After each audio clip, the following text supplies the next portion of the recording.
and thanks for your time. This is Ideas Exchange on TV XYZ. We're also live on our social media handle. So you can call a friend, just link them to our YouTube page or Facebook page.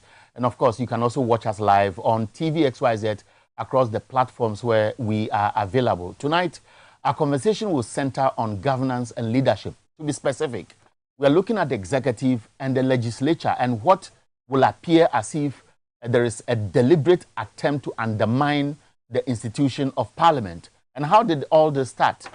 You'd recall that several months ago, this perception was out there, and it was triggered by the controversy over the passage of the e-levy when one of the issues was taken to the Supreme Court. And I remember very well when the Speaker of Parliament suggested that the other arm of government, don't forget we have three, the executive, the legislature, and the judiciary, cannot be dictating to Parliament as a body. But until recently, there is an incident or another incident which has just followed, which is suggesting that the presidency is not upholding the rule of law and by extension, slapping Parliament in the face.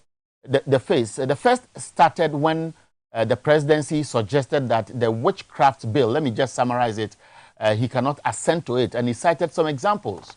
Now, today, all of us know that there is an issue, a controversy over the anti-LGBTQ plus bill. This bill has been approved by Parliament, and it was unanimous.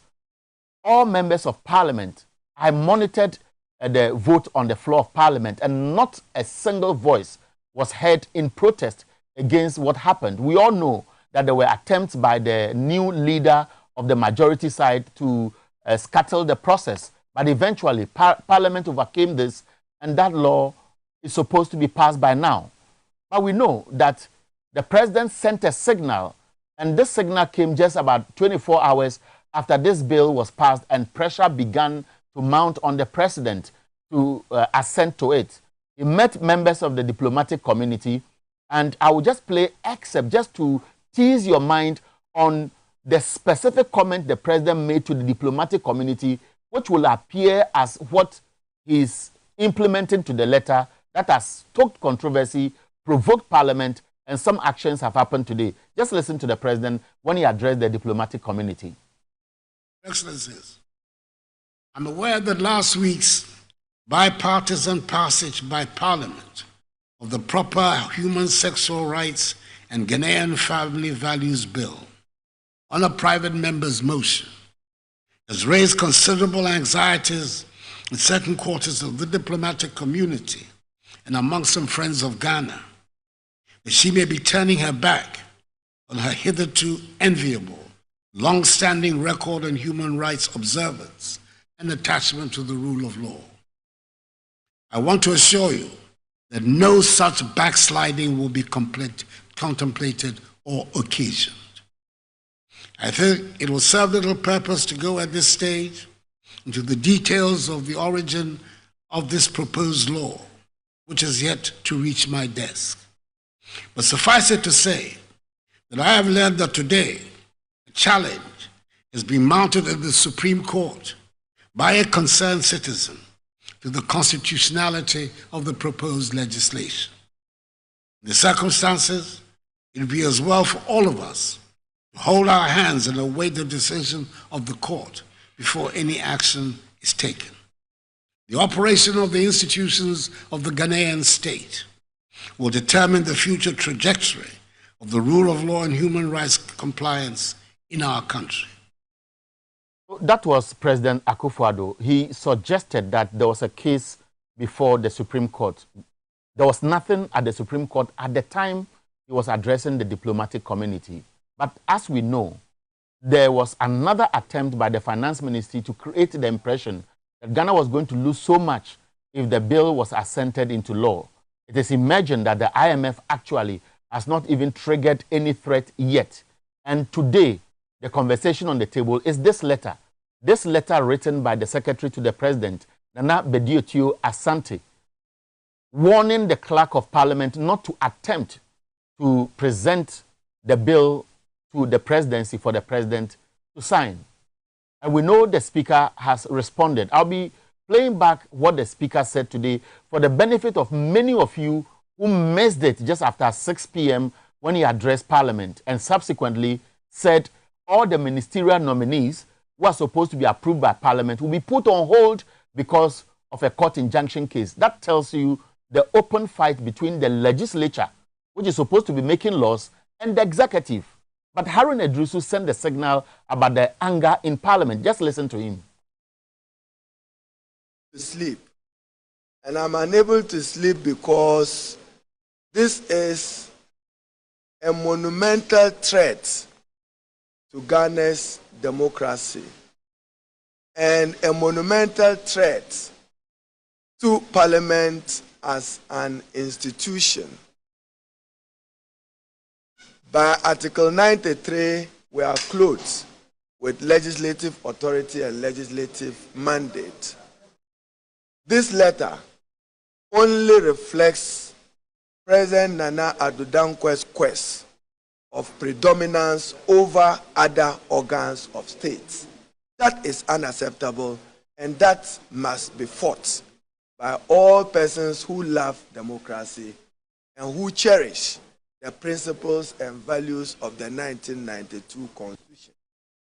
The framers of our Constitution endowed Ghana with separation of powers, the executive, the legislature, the judiciary, division of powers. It endowed us that Parliament shall be responsible for law making. President Nana Addo Dankwa, first of all, politically, what power does the President Secretary have writing to the Clerk of Parliament? And so you will hear more of the reaction from Parliament when we play back exactly the words of the Speaker of Parliament. My guest in the studio is a lecturer, a media trainer, a PR consultant, a motivational speaker, and I choose to refer to him as a senior citizen because he has seen it all. He has seen it all. And just like the way the Nunu Mensahs, the Nyahota Maklus have been speaking to the heart of this country, I refer to him as such because for them, they are old, they have seen it, they're the younger generation, their wish for Ghana is to see something better. And that is why I am introducing him to this conversation about governance and leadership. Is Dr. Akofa Segbefia. Doc, you are welcome. Thank you, Rico. Long introduction. It's good to be here. But you deserve it. Because your hair is enough to say you are a senior citizen. You make me feel old when you say I'm a senior citizen. But if people call me old, then you are old man. That's just on the lighter side. Yeah, it's good to be. It's good to hear from you. Now, first of all, when you observe the narrative over the last few weeks, if not days, what goes through your mind? My fear is that this presidency is likely to throw this country into a constitutional crisis. And the issues that are unfolding point to that direction. Because for the secretary to the president to write a letter, I think after having written this letter, it may be an afterthought because the addressee was not typed in, it was handwritten.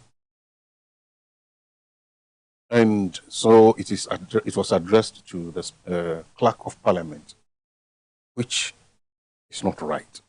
It should have been addressed to the Speaker, if anything at all, the Speaker of Parliament. Now, what I see in that is that letter strikes me, as a show of disdain for the Right Honorable ASK Agbi. Because the perception out there is that because he was, and he still may be a member of the NDC, and having been elected as the Speaker of Parliament, he is an opponent of the presidency. So that letter shows a clear disdain for the person of Alban Bagby. Why would you make such conclusions beyond the suspicion of him being a member of the NDC? Because it could have been Professor Michael Quay. The question is this: if Professor Michael Quay were the speaker today, would they have addressed the letter like that to him or to the clerk of parliament? Would they?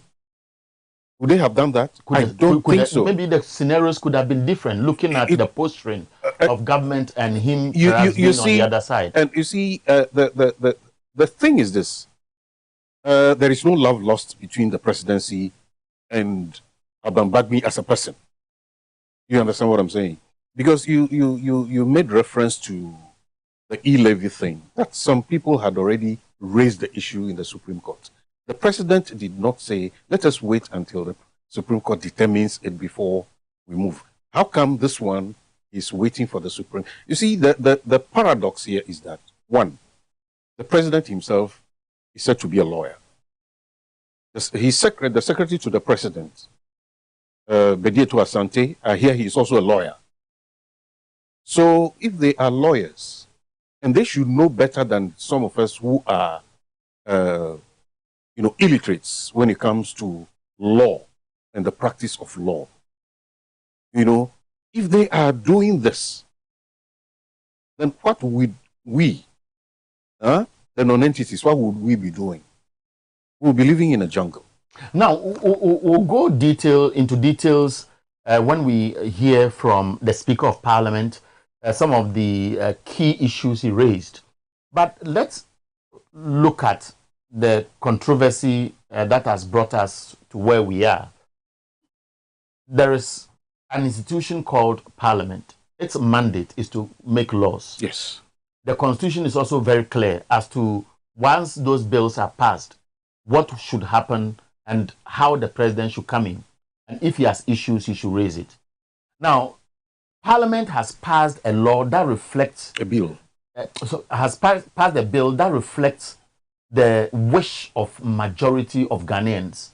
If I have to go by how the motion was eventually approved by the House, for what reason will the presidency be doing something contrary to their own members of Parliament and by extension insulting Ghanaians generally? Yeah, you see, they are simply dancing to the tune of their Western backers. That is what I see. You see, because the issue has to do with this LGBT thing. Parliament has passed a bill. That is why when I heard that the Supreme Court had dismissed the initial injunction case to stop the process in Parliament. You see, it gives me a certain hope for the very near future. It's given me a hope because, one, even for the Supreme Court to even determine the suits brought to its attention by, is it Richard Sky? The point is, it's a bill. The bill has not even gone to the presidency. So it means the process, the procedure has been followed by Parliament. It is after it has gone to the presidency and the president takes action, then that is evidence of a law that is existing. Exactly. That is evidence of a law that you can take to the Supreme Court. You understand that? So the procedure cannot be truncated by the Supreme Court. So why will a learned man like the Attorney General of Ghana, who is supposed to be giving advice to the president, suggest that the president's action could mislead the court or influence a court's decision? No, you see, the issue is the Attorney General is part of the executive. You understand that? He's the legal advisor to the president. And we know from the history of, the president himself, Nana Akufo-Addo, when you oppose anything that he decides to do, people come after you. You might lose your job. You understand that? So That is what I see, pandering to the whims of the presidency. That sounds interesting, and we'll be listening to the Speaker of Parliament because I understand the tapes are ready. They are in two parts. The first part, he speaks specifically to attempts that were supposed to be made to present the bill, and the second part will be the decision he has taken as Speaker on behalf of Parliament as a whole. We'll be playing them. But what I know on record is that when the anti-LGBT bill was being considered at the various stages, the Attorney General made an input. And what I understand from the briefings I have from Parliament was that he made strong recommendations that was adopted by the committee. And so they find it strange that the same person who made an input will be advising the president not to assent to it because there is something that is being faked to look like the Supreme Court has a case to hear. Listen to the Speaker of Parliament now. I address you today amid circumstances that profoundly challenge the core principles of our constitutional democracy. At the outset, I must express my profound regret concerning the conduct displayed by the President following Parliament's successful unanimous passage of the Human Sexual Rights and Family Values Bill 2024.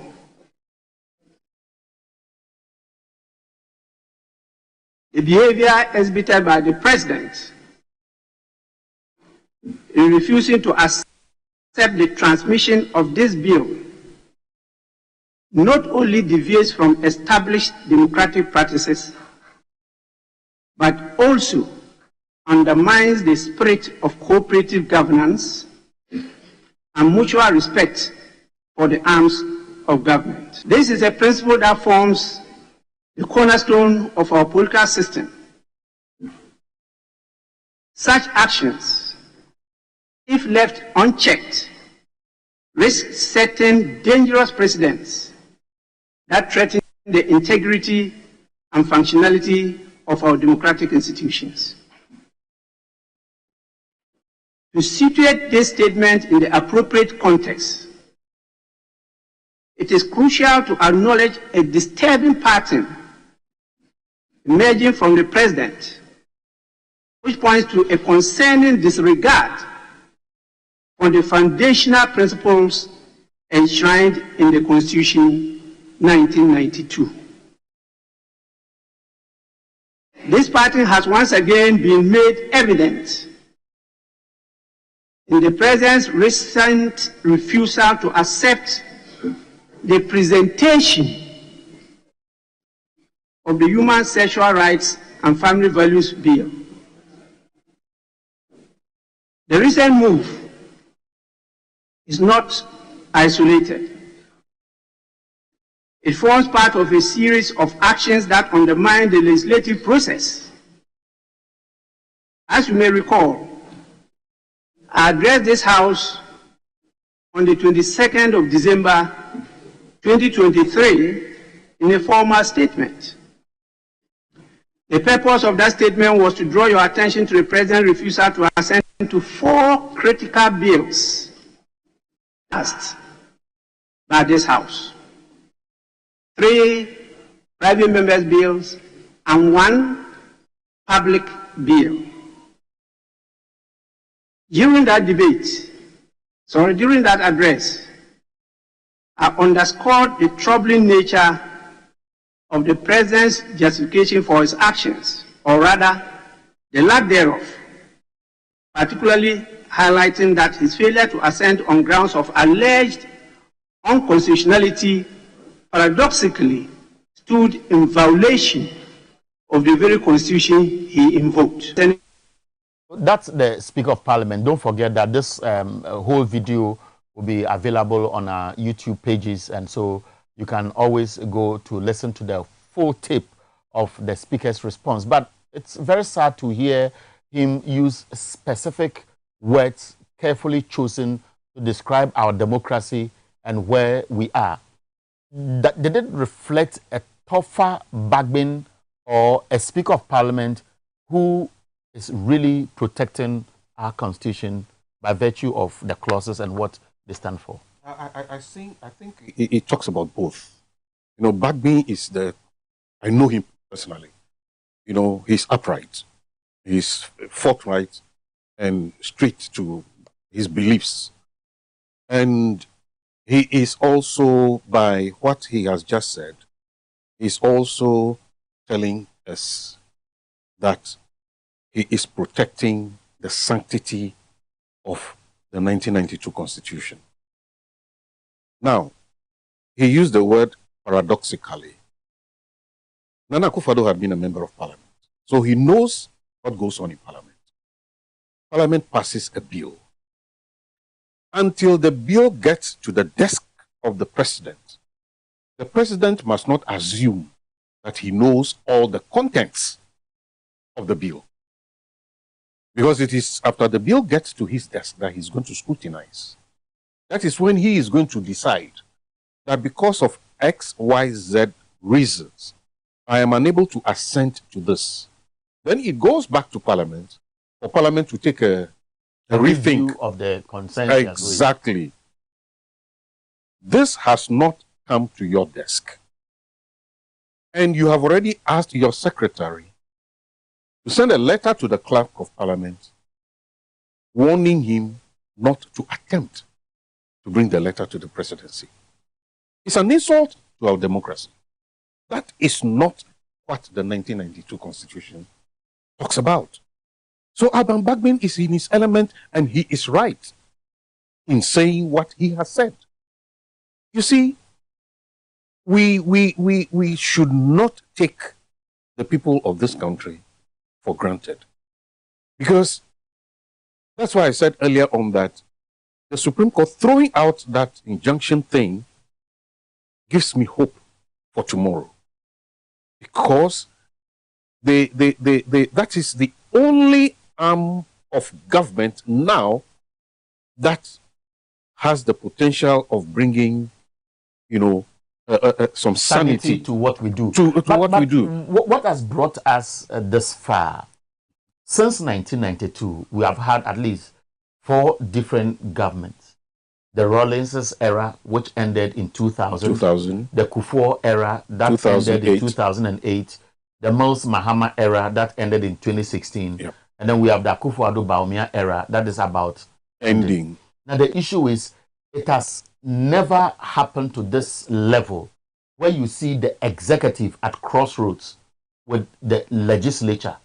And don't forget that the judiciary has had its own problems because of how the executive is perceived to have made some action, taken some actions that may have influenced certain decisions and the perceptions Ghanaians have about the judiciary. Yes. What is happening? It is the persona of Nana Akufo-Addo as the president. How? How? You recall what our colleague Kofi Gumson said before he became president. You recall what Dr. Nyaho Tamaklo said before Nana Akufo-Addo became president. You recall what I had revealed here, that the late Major Kwashiorkor had told me, and this came up after he had become president. You understand that? So you realize that everybody... And I remember President Kufuor has also had some reservations in the past.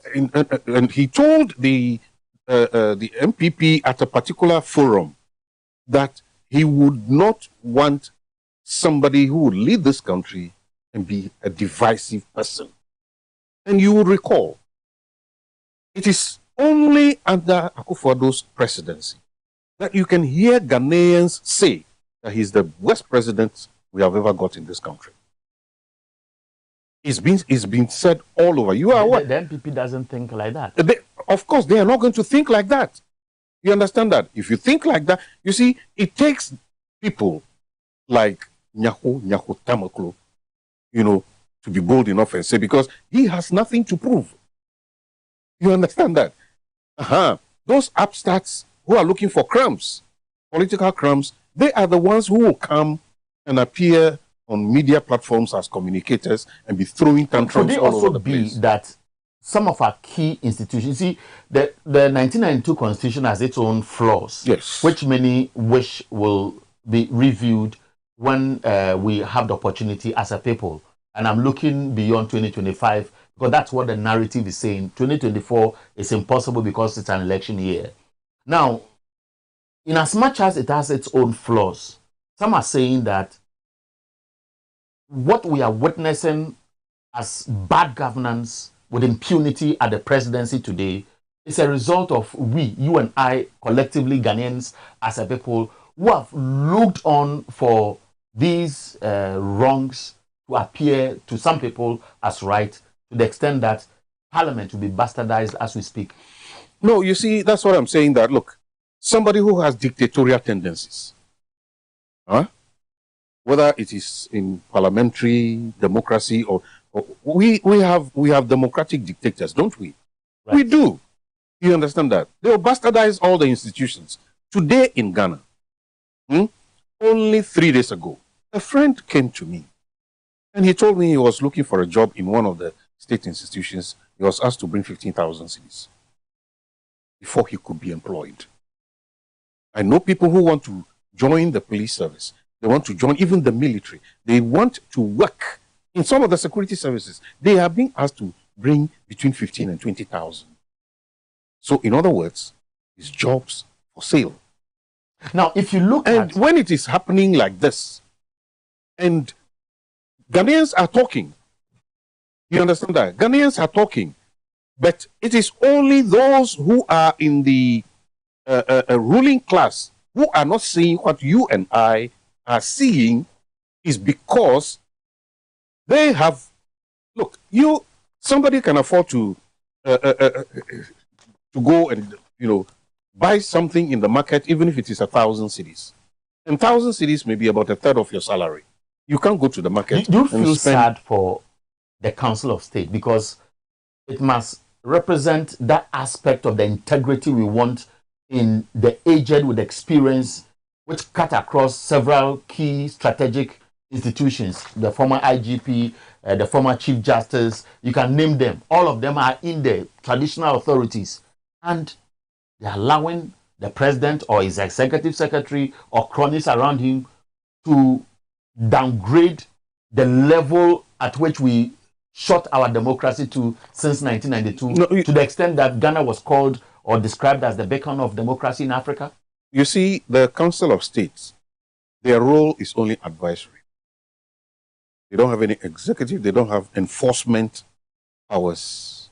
If you are drawing, you see, you will speak to the issue, but this is the question. You are drawing money from the poor taxpayer, in spite of all the money you have amassed from the positions you held. And we continue to pay you. And you are there drawing salary from the average Ghanaian. And if you sit there and you say, well, it is just advisory, and you don't make it public to Ghanaians that that is why you are there, then what is the essence? Yes, I overheard somebody suggesting some time ago that the deliberations of the Council of State must be made public, just like Parliament seats, and you have media covering it. If we can do that for the Council of State, then we would know whether they are doing their job well or not. You understand that? I wrote in, when I was writing a column in one of the national weeklies, I stated something to the effect that the Council of State must, the Constitution has to be amended so that the Council of State is represented only by chiefs. You see, because they are the custodians of the culture of the people. So we must find a way of just getting chiefs from all the 16, regions. Certain paramouncies, they come and constitute the Council of State. So they can look the politicians in the face and say, look, this is what we want to do. We are down there with our people. We know what affects them. Do it this way. Else, we'll come public and expose you. So the other part of this conversation is about governance and leadership, the fight between the executive and the legislature. Now, the Speaker of Parliament says, look, One member on the minority side, Dakwamako Roxon, has gone to the Supreme Court, raised issues, and therefore nominees as ministers who were supposed to be unanimously approved for them to start work, it is going to be on hold.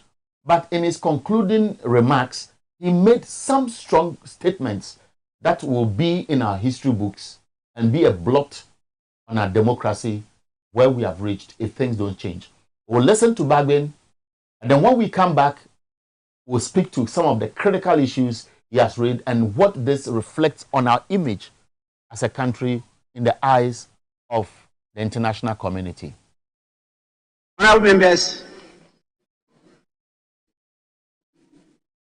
it's time for reflective conclusion. Several critical points emerge that underscore the importance of adhering to constitutional and legal frameworks within our democratic governance. Firstly,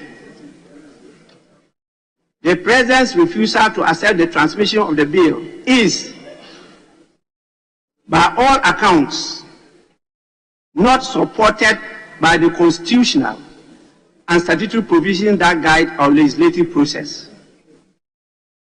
The Constitution clearly delineates the steps to be followed once a bill has been passed by Parliament, mandating the transmission of the bill to the President for assent or rejection. Therefore, the refusal to even accept the bill for consideration falls outside the legal bounds established by our constitutional framework. It is incumbent upon the President to accept the bill and take the necessary action within the prescribed constitutional limits, whether that action is assent, refusal, or referral to the Council of State for advice or Parliament for reconsideration. It is instructive to note that the executive has in the past proceeded with its actions, although there has been pending before the court injunction applications against the state. Secondly, there must be a steadfast rejection of any attempts to unduly fetter or hinder the work of Parliament. The Parliament of Ghana operates as a crucial part of our democracy, embodying the will and voice of the people.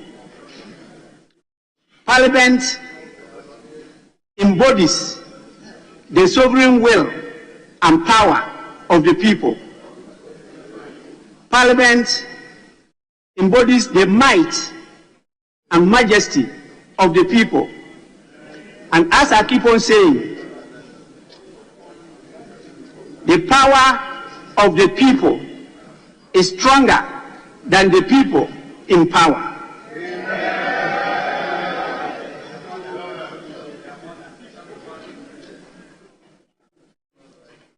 Any efforts to obstruct its work, Parliament's work, disrespects this fundamental institution and threatens the principles of governance by consent and representation. Thirdly, it is imperative to remain vigilant against certain dangerous precedents that could potentially undermine the foundation of our democracy. The rejection of a bill's transmission without constitutional basis introduces a precarious deviation from established democratic practices and norms. Such actions, if left unchallenged, may embolden future attempts to circumvent the legislative process, thereby weakening the integrity and efficacy of our democratic institutions.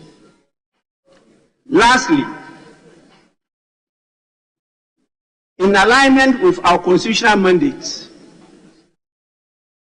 and the principles of good governance, it is essential for the President to adhere to the lawful course of action by accepting the transmission of the bill. Upon receipt, the President has the constitutionally provided options as to what to do. I don't want to repeat it here. As we move forward, it is the collective responsibility of all branches of government, and indeed all citizens, to uphold the Constitution and ensure that our democratic processes are not only preserved but strengthened. The current impasse presents an opportunity for reflection and reaffirmation of our commitment to the principle of democracy, rule of law, and the unequivocal respect for the legislative process that forms the bedrock of our nation's governance. Honorable members,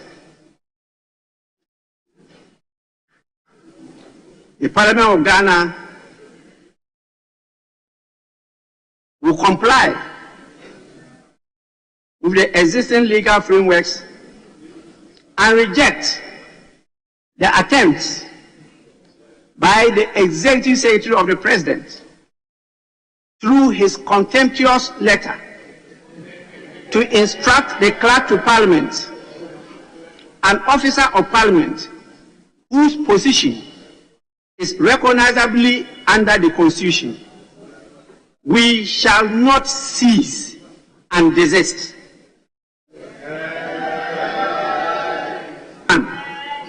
/12/2024, which process was served on the 19th, that is yesterday, March 2024, and an injunction motion on notice seeking to restrain the Speaker from proceeding with the vetting and approval of the names of the persons submitted by His Excellency the President until the provisions of the Constitution are satisfied.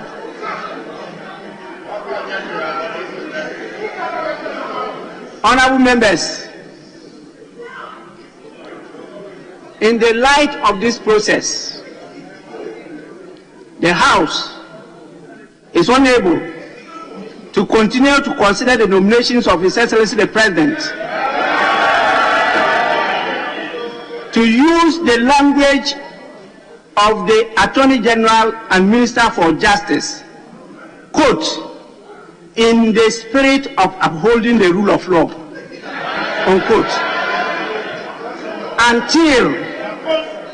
until after the determination of the application for interlocutory injunction by the Supreme Court. Honorable members, this is the precedent that is being set by His Excellency the President for all Ghanaians to follow.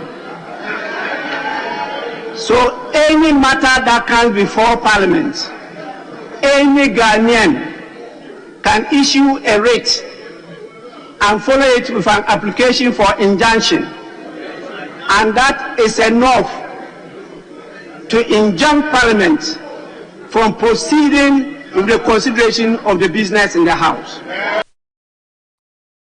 Somebody will say, "Na who kosam?" And the concluding comment by the Speaker of Parliament is very instructive, that henceforth, based on the Attorney General's reasoning and the President's understanding, and nobody could stop him at the presidency. Anytime there is an issue before Parliament, once he gets the indication that there is an injunction case, Parliament will stop. That's loaded. And as I said at the beginning, the presidency is putting this country into a constitutional crisis. That is what it means. Because if an act of parliament that results in a bill, and the presidency even rejects the bill before it is even transmitted, and then some people can even go to the Supreme Court to injunct the process, which I know the Supreme Court will not tolerate. And I can say also that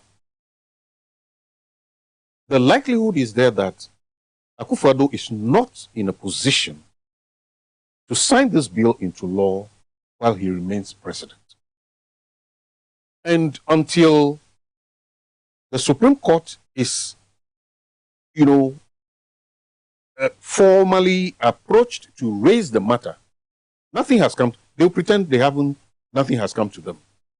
You understand that? Because until the bill goes to the president, the Supreme Court cannot sit on the case. In my estimation, I am not a lawyer, but my commonsensical approach to reading, legal issues, makes me believe that the Supreme Court is not going to entertain this. Okay, so Dr. Akova-Segbefia is my guest. We'll be taking a short break. When we come back, we'll look at our concluding comments on this unfolding development. And of course, I'll buy time from my producers and give you 5 minutes to receive maybe 3-4 calls and hear what is also on your mind. So stay, don't go away.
That's governance and leadership issues. We are looking at the 3 key arms of government. Whether we like it or not, the judiciary is part of this because the Supreme Court, a lot of people will be looking at the Chief Justice, Justice Tokonu, Gertrude, and of course, the members who obviously sit, maybe 9, maybe 7, on this case, and whether there will be an interest. A lot of Ghanaians will be looking at this. A lot of Ghanaians will also be looking at the showdown between Parliament as an institution and the executive. Now, the Speaker seems to have sent a strong signal that this is the game you want us to play, so let's play it. Now, how should members of Parliament on both sides, the minority and the majority, be seen to be speaking to the same issues the Speaker has raised? Because what Asante Bediotio or Bediotio Asante did was a slap on the faces of every member of Parliament. Exactly, because you see, when before the bill was passed, the Speaker put the question. All those in favor of the bill say, I don't know what they say in Parliament, aye. So you had an aye. And so those who are not in favor say no. No, not even one person rose up to say no. So it means Parliament in unison has passed this bill. So if you bypass the members of Parliament and write such a letter to the Clerk of Parliament, asking him not to even make an attempt to present or to transmit the bill to the presidency, it's a slap in the face of all Parliament. parliamentarians.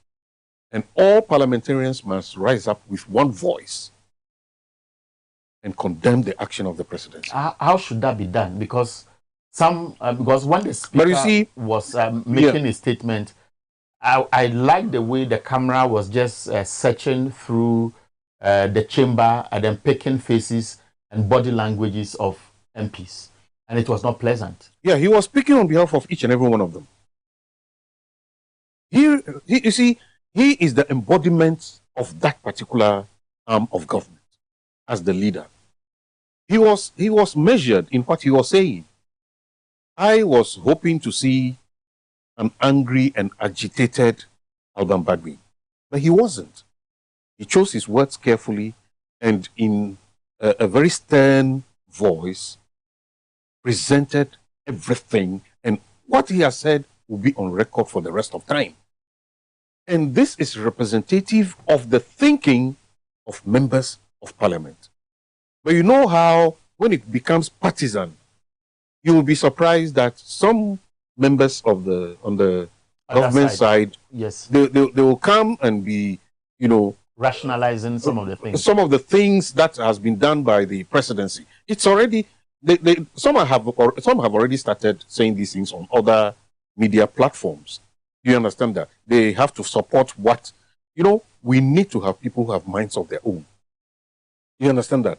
And if, for example, NDC were in power today, we would not see a different Alban Bagbin from what we are seeing today. How come? That is him. That is how Alban Bagbin is. You cannot run roughshod over him. That's him. You understand that? If the ruling party does not accept this, then that is their problem. But that is how Alban Bagbin is. A good number of MPs who have been in parliament with him, even on the MPP side, know who Alban Bagbin is. Has the president bitten more than he should chew? I think this time he has. I think this time he has. But you see, he is the type, he doesn't have empathetic intelligence to be able to know that what he's done is running this country, into a ditch. He doesn't care. What about his advisors? Boy, you see, the advisors can only advise. The question is, when he is being advised, does he listen? That is the question. If you don't listen to your advisors, what do you think will be going through the minds of NPP members with conscience? And I'm using my word advisedly.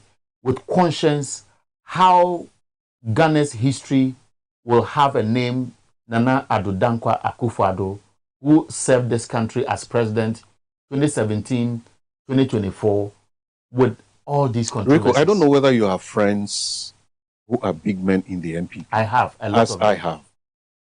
If you meet them in private, what they tell you, they will never say it when cameras and microphones are on them.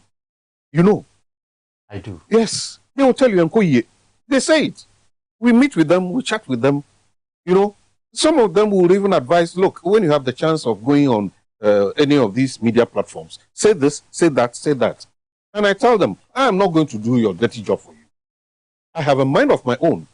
When I go, ask and when questions are put to me, what I know to be the answer is what I'll give. Not because you have told me this. What you might have told me may give me a certain background, so that I can understand the perspectives of the issue at any material time. Do you believe to that school of thought that we are sitting on a timing bomb? This is the beginning. You understand that? Because now you have sent ministerial nominees to Parliament. Somebody has gone to Supreme Court to injunct the continuation. And Parliament, I understand, will be rising today for the Easter break. I guess they have already risen. Right. You understand that? It will slow government business. It is a standoff. You see, when there is a constitutional void, that is when people on the lunatic fringe rise up. You understand that? How many Ghanaians are going to tolerate in these difficult, harsh economic times when legislators cannot work? And the presidency is creating this limbo. I've been wondering what really is in there, that there is an anti-LGBTQ plus bill that Parliament has unanimously approved and will end up tearing us apart. Since Honorable Sam George, is that the name? Sam Nate George? Yes. Started with this private members bill. And his team, he is not alone. You see, it is not the homosexuals. Look, we know these things have been happening in our society. But it is not even to stem homosexuality in this country. I don't think that is the purpose of this bill. But the way a lot of Western countries are trying to impose these things on us. As a right. You see, for example, I have a wife, right? So once she carries my name, she's my wife. We can copulate anytime we want to copulate. Whatever happens in our bedroom is none of anybody's business. So can I say, because of human rights, because I live in a glass house, so let me open the drip. Let me put on all the lights so that when I am copulating with my wife, anybody who is passing by should see us, making love in my bedroom, because that is my human right. Is that what we want? Can you imagine that? You understand that? Those guys in those advanced countries, maybe they have eaten, they are so belly full, they don't know what to do with themselves. So every single thing, they want to shift it into what they call human rights. I have the right to life. I have the right to breathe. The fact that somebody is a homosexual doesn't mean the person is not a human being anymore. Doesn't. But every society has a norm. You see, when you say these things, people talk about global village. So because of global village, I should lose my identity.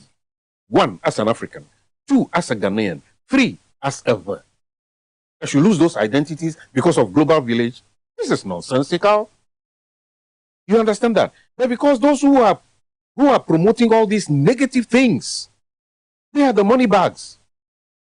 If I should begin to talk in favor of LGBTQ, give me 48 hours. People will start calling me and begin to send me mega dollars to continue to propagate what they want.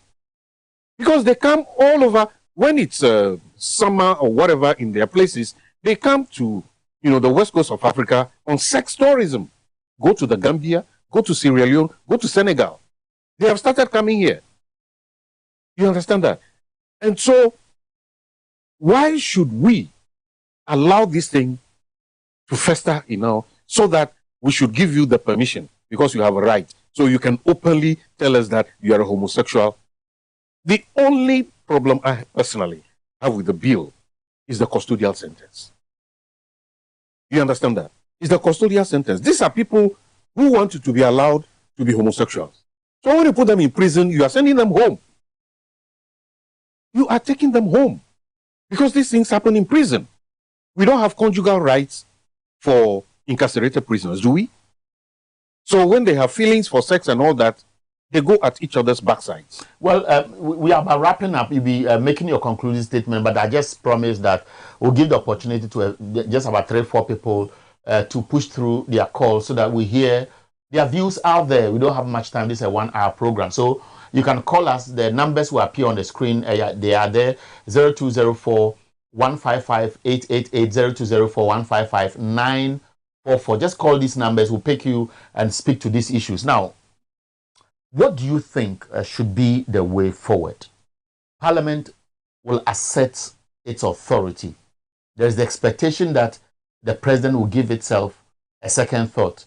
It's obvious that the Attorney General is playing to the gallery as far as the manipulators around the presidency are concerned to suspend the passage of the assenting to the bill. But we have other stakeholders in governance. We have civil society groups, we have governance institutions, we have the National Peace Council, which is pretending to be sitting on the fence. We have the National House of Chiefs. All of them, the religious bodies, the Chief Imam's Office, the Pentecostal Council, all of them in unison supported this course.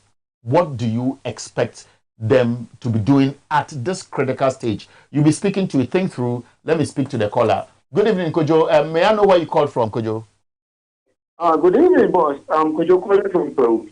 Go ahead, Kojo. Brief. Yeah, I think the Speaker of Parliament have done a very human job, because we the citizens, we can't sit down for this President Nanado government taking us for a ride. I understand they say he's a human rights lawyer. I beg to differ, because I've never seen, even look at this Attorney General, Minister for Justice. He was sitting at Parliament today, shamelessly listening to what he wrote to Parliament. You see, it's very bad. As my daddy there said right now, if we don't stand up, the NATO is going to divide this country into two, and this democracy we've enjoyed for the past 30 years, and we are still counting, our kids and our kids' skills are not going to enjoy the same. Because the law as that Kojokunsi said a lot. Look at the time, so it's saying the same thing. And this man is not changing. Okay, Kojo, thank you very much. Okay, thank you. Sorry, I have to do this. We don't have much time. And Doc, I know I've whet your appetite, but however, you speak to the issue to conclude our conversation. Let me pick a few more calls. See if there's somebody else on the line. Good evening. Yeah, hello, good evening. Okay, so producers, okay, so somebody's online. Good evening, sir. Hello. Yeah, go ahead. Make it snappy, sir. Yes, I can hear you, sir. Speak.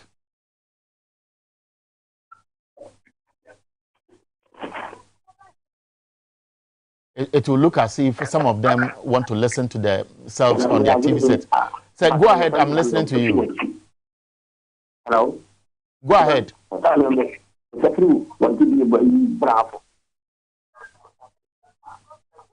Okay, it looks like we have to take him off because he's not paying attention.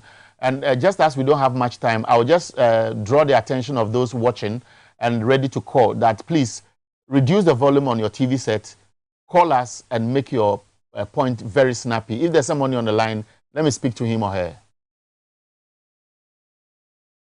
Yeah, good evening. Good evening. Yeah, Pacho, you're fast, na you're quiet. Tell me you. You did Nana Kwame sorry before. Okay. Yeah, I'll camera like you. Pacho, you casamity. One, Yana Kufuado, your president, a year, and yet, Emma or my Ghana. I didn't see America. The India America, I say, what's the wood seek cathedral? I'm on Yankupon. No, on Yankupon search you are the any gay. It's a Musa and Kufuado. What said that about money in South Corona is really because of the cathedral. Because of gay system. Yes, I see you, Parliament here on my Ghana, you're here. On my Ghana, and the Parliament, and yet President, when you're my Ghana. President of the soil, Henry, send me your Henry. Into Uba, so cool, HM Rao, President, who need to be a won't count when science has it. But I'll finish the term. Until you are not fighting, you can't be a member. Where you can't be. Or his or you can't be, say, I think I can see you too. Got can't be loyal. You're making your canon. Now, what's what your him or for? I come cameraman, I was a Yama district. Thank you very much for your contribution, sir. Let me pick one more person, if there is, and then I'll come back to the studio. Good evening.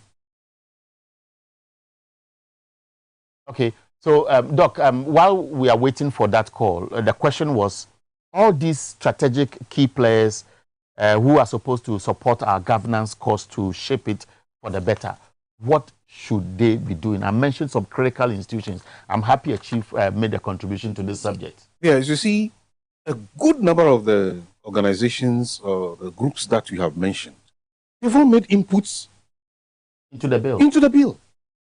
They have done what they should do. What else should they do now?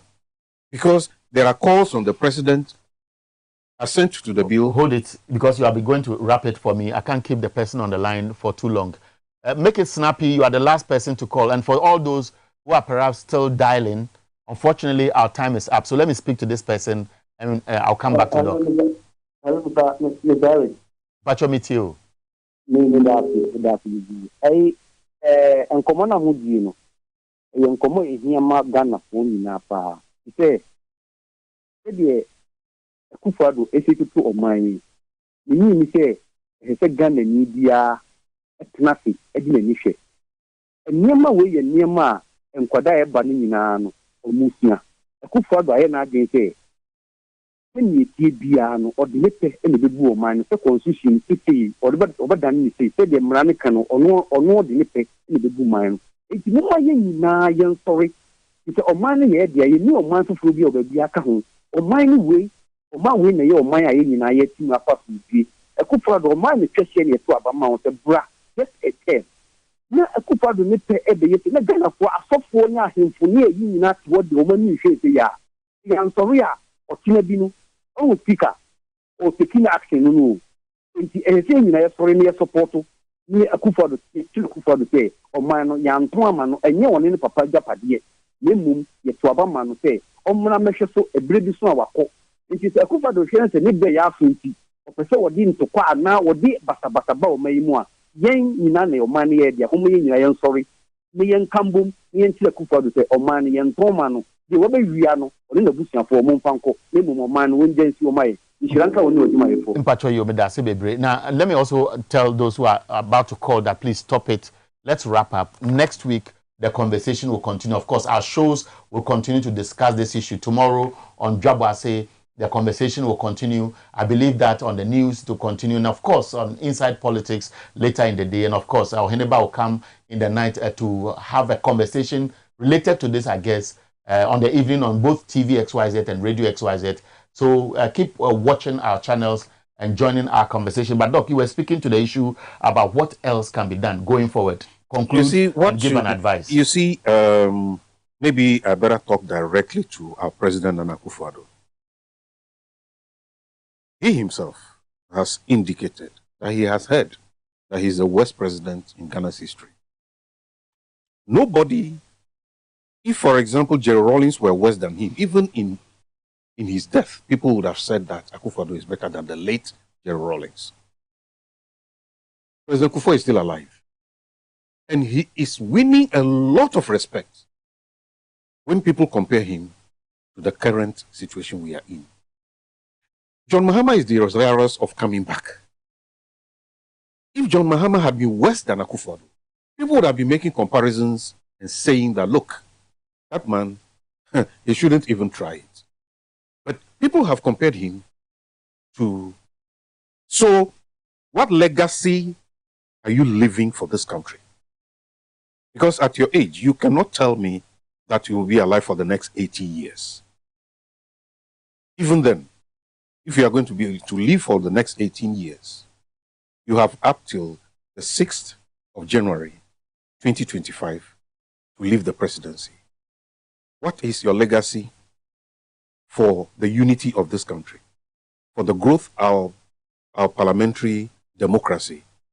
These are the questions I am putting to you, Mr. President, so that when you put your head on your pillow, before you wake up tomorrow, you tell yourself what legacy you want to leave for this country. And so that's a very strong comment and assignment for the president. I believe strongly that by now, national security operatives who monitor our channels 24/7 should be passing it to him tomorrow when he gets his briefing. That's my top up as a recommendation.